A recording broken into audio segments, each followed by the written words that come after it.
In 1953, Ford put a car on sale in Britain that had no business succeeding. It looked backward. It felt backward. Under the skin, it practically was backward. And yet, for 6 straight years, it outsold almost everything else on the road, became the first car millions of British families ever owned, and quietly turned into one of the most beloved machines this country has ever built. This is the story of the Ford Popular, the 103E, the car that was too basic to work, and somehow, that's exactly why it conquered Britain.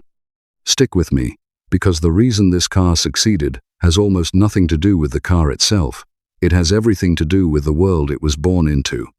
And once you understand that world, you'll never look at a bad product the same way again. Let's go back to 1953. Britain is not the Britain of today. The Second World War ended 8 years earlier, but the country is still, in every sense, digging itself out of a hole. Rationing hasn't fully disappeared. Steel is scarce. The government is obsessed with exports, because Britain desperately needs foreign currency, which means the best cars, the newest cars, get shipped abroad first. What's left for ordinary British buyers is whatever's left over. Here's the part almost nobody tells you. If you were an average working family in Britain in the early 1950s, and you wanted a car, you had 2 brutal options. Option 1, buy second-hand. Except there was barely any second-hand market worth mentioning, because car production had been frozen for 6 years during the war. There simply weren't enough used cars in circulation to go around. Option 2, buy new. But even that came with a catch that sounds almost unbelievable today. If you did manage to buy a new car, you were often legally barred from reselling it for up to 3 years after delivery. The government didn't want people flipping cars for profit in a shortage economy. So new cars were locked to their first owner for years. Now picture that pressure. Millions of people, desperate for basic mobility, staring down an almost empty second-hand market and a new car market wrapped in red tape. Into that pressure cooker, Ford dropped the Popular. And here's where it gets interesting, because the Popular wasn't new at all. Not really. Ford took the body of the old Anglia, a design that traced its roots all the way back to 1932. Think about that number for a second. 1932. That's not a typo. The bones of this new 1953 car were over 2 decades old before it even left the factory. It had been facelifted, tweaked, and passed down through model after model, but the core shape, the core engineering philosophy, was pre-war. Under the bonnet sat a side valve engine of 1172 cubic centimeters, producing just 30 horsepower. To put that in perspective, that's less power than a modern hatchback engine idling in traffic. Top speed, according to a contemporary road test, was around 60 miles per hour, and getting from 0 to 50 took roughly 24 seconds. This was not a fast car. This was barely a car in the way we think of cars today. And the corners Ford cut to hit that price point were almost aggressive in their honesty.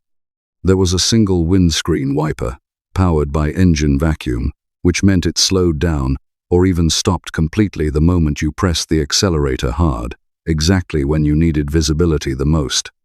There was no heater, none, not even an option in the base spec.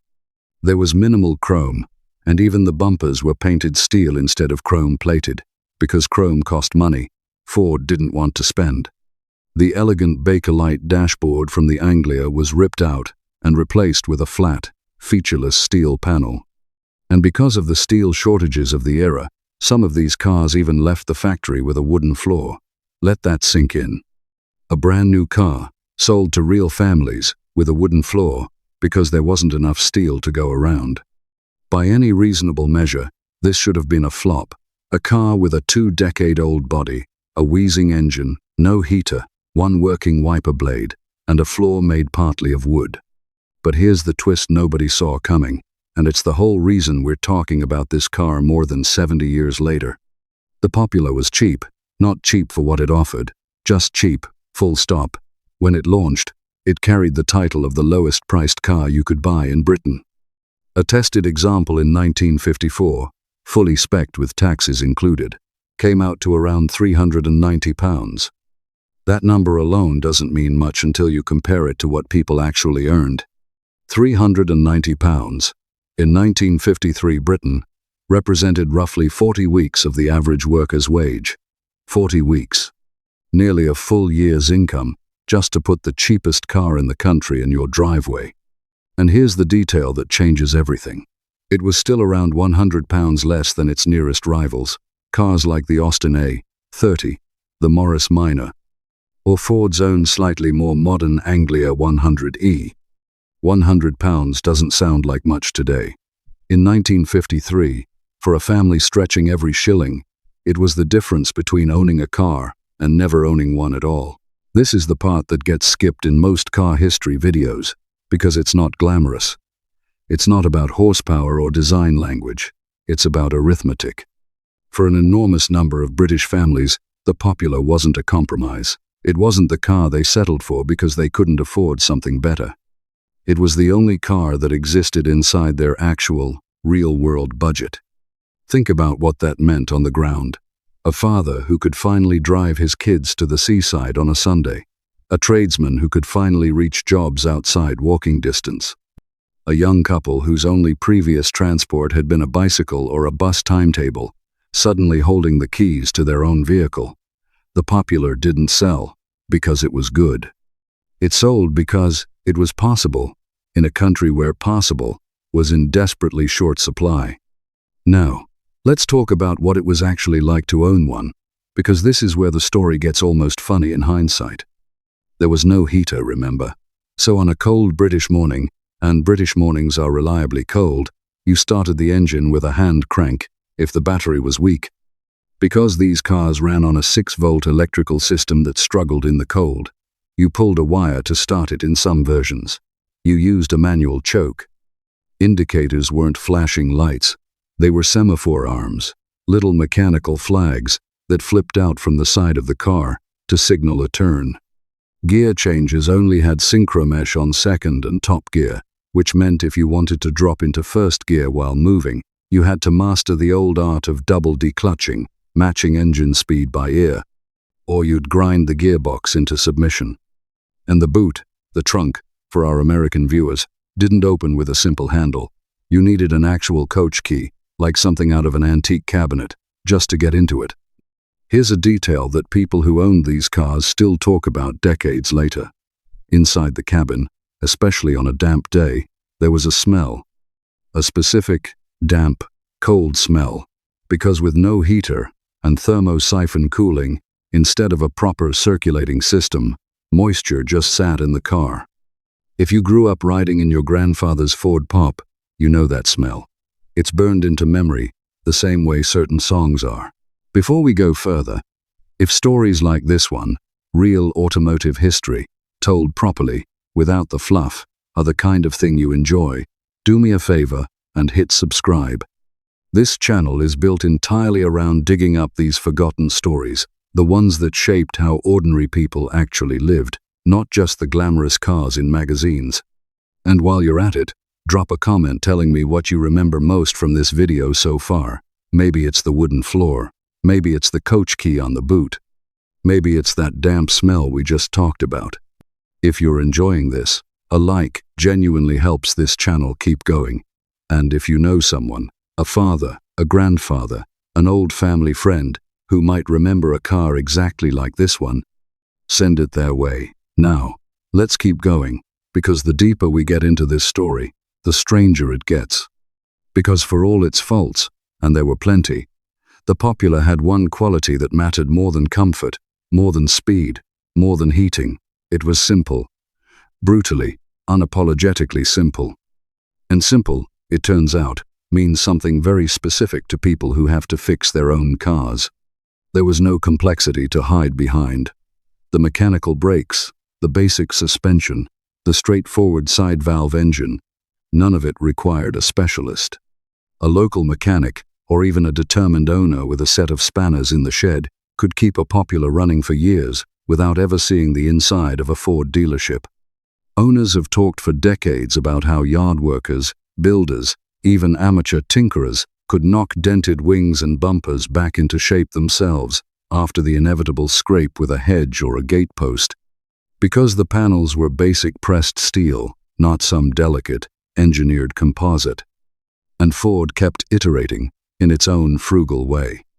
By 1959, the Popular had been updated into a new version, still wearing a hand-me-down body, this time borrowed from the slightly newer 100E Anglia, but now with a strengthened engine pushing out 36 horsepower instead of 30, and proper hydraulic brakes instead of the old mechanical rod-operated system. Small improvements, never flashy. Always practical. Over its production run from 1953 through the end of the decade, Ford built roughly 155,000 of the original 103E Popular alone. That is not a niche product. That is a car that became genuinely embedded in the fabric of everyday British life. One driveway, one garden path, one narrow terraced street at a time. Now here's where the story takes its sharpest turn, the part that transforms this car from a footnote into a legend. Fast forward a decade or two, the Popular is no longer new. It's not even particularly desirable as everyday transport anymore, because Britain has moved on. Newer, more comfortable cars have arrived.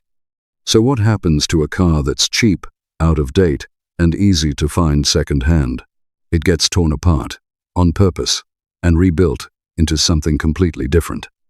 Starting in the late 1950s and accelerating through the 60s, a very specific type of enthusiast started buying up old Ford Populars for almost nothing, not to restore them, to gut them.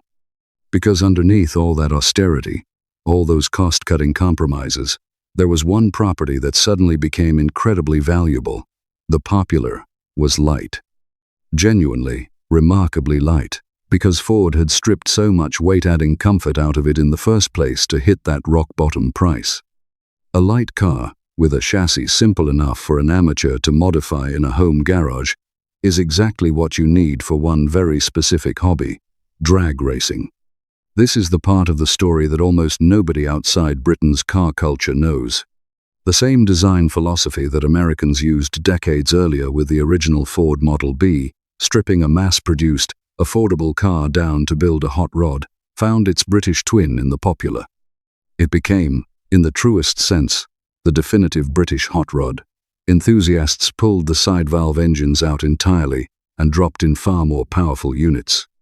They chopped, channeled, and lightened the bodywork even further. What started life as the cheapest, most basic transport option in the country became the platform of choice for backyard speed builders chasing quarter-mile times. Think about the irony sitting underneath that transformation. A car, designed by accountants, built to be as unremarkable and inexpensive as physically possible, ends up decades later as the beating heart of a rebellious, high-octane subculture. Nobody at Ford in 1953 sat in a design meeting and said, "Let's build the future of British drag racing." They were trying to build the cheapest car legally possible. And by accident, by pure structural coincidence, they built the perfect blank canvas for exactly that. And the cultural afterlife didn't stop at the drag strip.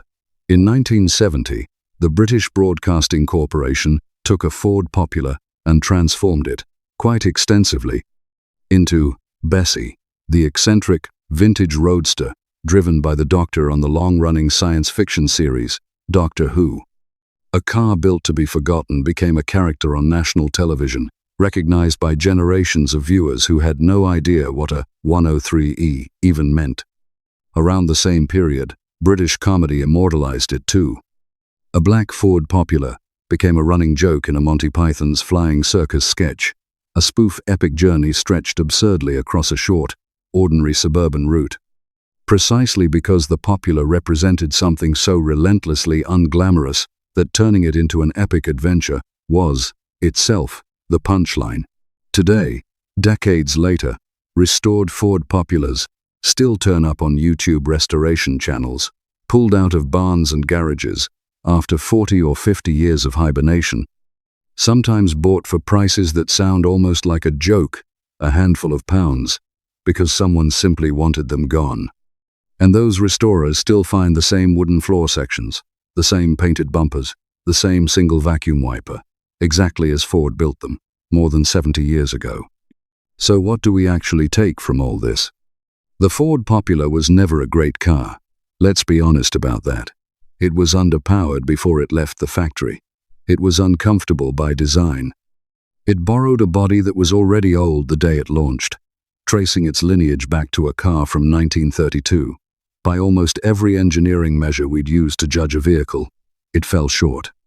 And yet it did something almost no great car manages to do. It showed up at the exact right moment, at the exact right price, for the exact right people. It put working families on the road who had genuinely never had that option before. It kept running for years, with nothing more than a spanner and a bit of patience. And when its era as basic transport ended, it refused to simply disappear. It transformed instead into a hot rod platform, into a television icon, into a comedy punchline, into a piece of memory that families still pass down. That's the real lesson hiding inside this dusty, underpowered little car. Success isn't always about being the best. Sometimes it's about being the thing that's actually there, actually affordable, actually within reach, when everyone else is promising more than they can deliver.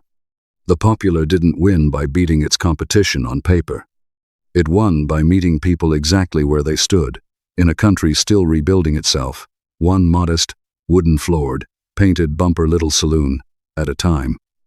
If your father, your grandfather, or someone in your family ever owned a Ford Popular, or a car just like it, something basic, something that got the job done without a single luxury to its name, I want to hear about it. Drop it in the comments below. Tell me what you remember, the smell, the sound, the way it started on a cold morning. These stories deserve to be kept alive, and honestly, the comment section on this channel has turned into one of the best oral histories of this era anywhere on the internet. If you enjoyed this video, hit subscribe, because this channel is entirely dedicated to digging up real automotive history like this, the stories that shaped how ordinary people actually lived their lives, not just the cars that made the magazine covers. Give this video a like if you learned something today, and if you know someone who'd appreciate a story like this one, share it with them. Thanks for watching, and I'll see you in the next one.